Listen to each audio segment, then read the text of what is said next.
ఈరోజు నేను నా second day weight loss journey గోరువెచ్చని హాట్ వాటర్తో స్టార్ట్ చేశాను. వాటర్ తాగిన తర్వాత నేను బాల్కనీలో పెంచుకున్న మొక్కలకు వాటర్ పోసానండి. నేను మార్నింగ్ నిద్ర లేచిన వెంటనే తులసి మొక్కను చూడడం అలవాటండి. తులసి, పుదీనా, మనీ ప్లాంట్ 3 మొక్కలు నా బాల్కనీలో పెంచుకుంటున్నానండి.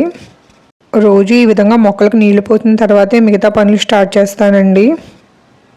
మొక్కలకు నీళ్లు పోసిన తర్వాత ఏబీసీ జ్యూస్ తయారు చేసుకుని తాగాను. ఏబీసీ జ్యూస్ అంటే యాపిల్, బీట్రూట్, క్యారెట్ అండి. ఈ 3 కలిపి జ్యూస్ తయారు చేసుకుని మార్నింగ్ తాగడం అలవాటు చేసుకున్నాను. టేస్ట్ పర్వాలేదండి. కొంచెం నిమ్మరసం, తేనె కూడా యాడ్ చేసుకుంటే టేస్ట్ బాగుంటుంది. ఈ విధంగా ఏబీసీ జ్యూస్ తాగడం వల్ల, బీట్రూట్ వల్ల మనకి బ్లడ్ లెవెల్స్ అనేది ఇంప్రూవ్ అవుతాయండి. క్యారెట్ వల్ల కంటి చూపు మెరుగుపడుతుంది. ఇంకా ఆమ్లా వల్ల మన హెయిర్ గ్రోత్ అనేది బాగుంటుంది. అలా మార్నింగ్ రోజు ఏబీసీ జ్యూస్ తాగడం మనకే కాదు పిల్లలకు కూడా చాలా మంచిది. నేను తర్వాత స్నానం చేసి రెడీ అయ్యి పూజ చేయడం స్టార్ట్ చేశాను. పూజ ఒక 10 నిమిషాల్లో కంప్లీట్ చేసేస్తానండి. డైలీ ఇలా మార్నింగ్ పూజ చేసుకోవడం నాకు అలవాటు. పూజ చేసిన తర్వాత సేమియా ఉప్మాతో బ్రేక్ఫాస్ట్ చేశానండి. క్వాంటిటీ కొంచెం తక్కువ తీసుకున్నాను. ఆయిల్ కూడా తక్కువ వేసి ప్రిపేర్ చేశానండి. ఇందులో టమాటో, జీడిపప్పు కూడా వేసాము, అందుకే తక్కువ క్వాంటిటీ తీసుకున్నాను.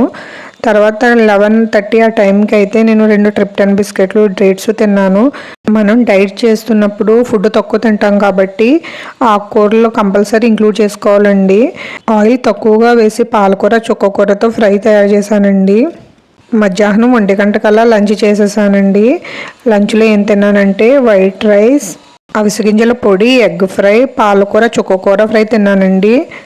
తర్వాత 4:30కి స్నాక్స్ కింద గ్రేప్స్, బనానా, ఒక చిన్న బొబ్బాస్కాయ ముక్క తిన్నాను. నైట్ డిన్నర్కి వచ్చేసి వెజిటబుల్ సలాడ్ తిన్నానండి.